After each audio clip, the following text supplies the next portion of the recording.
किसी ने बड़े ही कमाल की बात कही है, जीत के खातिर जुनून चाहिए, जिसमें उबाल हो ऐसा खून चाहिए। ये आसमान भी आएगा ज़मीन पर, बस इरादों में जीत की गूंज चाहिए।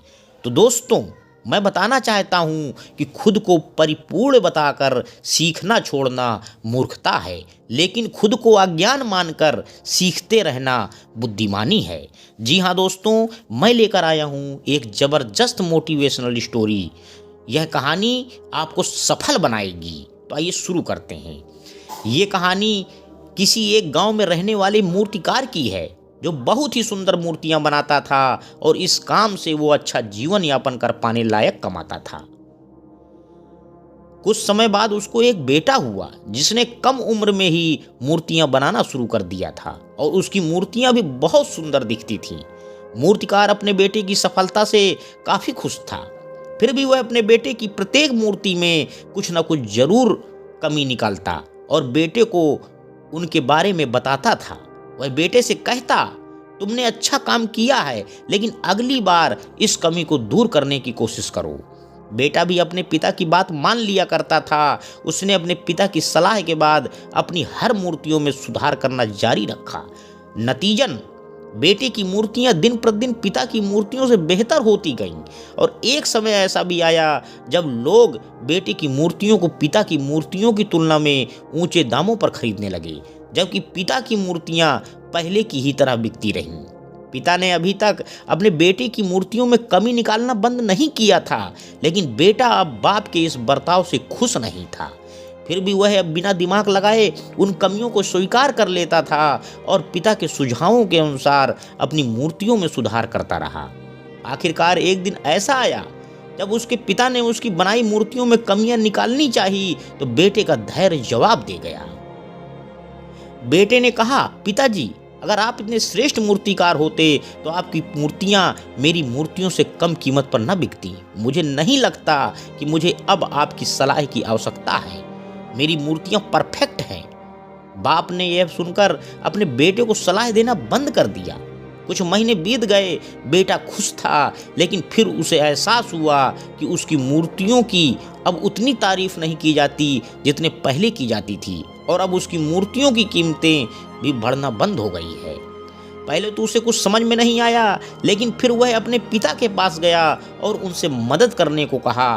पिता ने बड़े शांति से बेटे की बात सुनी, जैसे उन्हें पहले से ही पता था कि ऐसा दिन आएगा।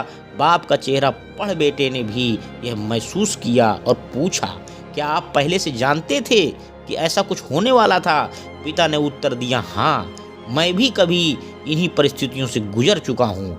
बेटे ने कहा, फिर आपको मुझे तभी बता देना चाहिए था। पिता ने उत्तर दिया, शायद तब तुम्हारी समझ में ना आता। मैं ये भली बात जानता हूँ और मानता भी हूँ कि ये मूर्तियाँ बनाने की कला में तुमसे ज़्यादा बेहतर नहीं हूँ। ऐसा भी हो सकता है कि मूर्तियों के बारे में मेरी सलाह गलत हो, और ऐसा नहीं है कि सिर्फ मेरी सलाह से तुम्हारी मूर्तियां बेहतर हो गईं, लेकिन जब मैंने तुम्हें तुम्हारी बनाई मूर्तियों में खामियां दिखाई तो तुमने जो बनाया था उसमें तुम संतुष्ट नहीं थे। फिर तुम्ही ने खुद को बेहतर बनाने की कोशिश की और उस प्रयास ने तुम्हारी मूर्तियों को बेहतर बनाया और परिणाम स्वरूप तुम सफल हुए। लेकिन यह भी उतनी ही सच है कि जिस दिन से तुम्हें लगा कि अब तुम्हारे काम में सुधार की कोई गुंजाइश नहीं है, तुम्हारा विकास रुक गया। लोग हमेशा तुमसे अधिक की उम्मीद करते हैं और इसलिए अब तुम्हें ना तो अपने काम के लिए ज़्यादा सराहना मिलती है और ना ही इसके लिए ज़्यादा पैसे मिलते हैं।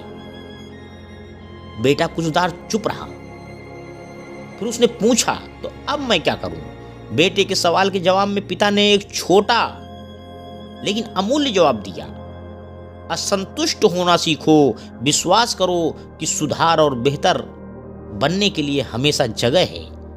यह एक बात तुम्हें भविष्य में निरंतर प्रगति करने के लिए हमेशा प्रेरित करेगी और हमेशा सुधार करती रहेगी, तुम्हें पहले से ज़्यादा बेहतर बनाती रहेगी। दोस्तों, तो इस छोटी सी कहानी से हमें सीख क्या मिलती है? पूर्णता का भ्रम, यह विचार कि कोई गलती न करना संभव है, एक मिथक है। प्रामाणिक प्रदर्शन, सुझाव और आलोचना दोनों को समान रूप से सुनने से आता है। यही प्रगति का एकमात्र मार्ग है। बिना क्रोध या दुख के आलोचना को गंभीर से लें। इसे अपने आप को सुधारने के लिए उपयोग करें और इसका स्वागत करें।